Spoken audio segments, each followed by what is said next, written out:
Oh, mga kalods. Ano? Pahinga muna. Tambay mode. Medyo busog pa.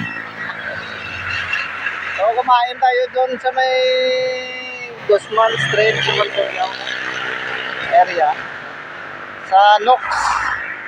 Try natin yung menu nila na merong pares, halo unod, pares ulod, may lechong kwali din. So yung tinira natin is halo. So recommended ng kaibigan natin na si Noriel Sotomel. Kaya try daw natin yung masarap yung So na-try ko okay yung yung luto tsaka yung timpla. Goods.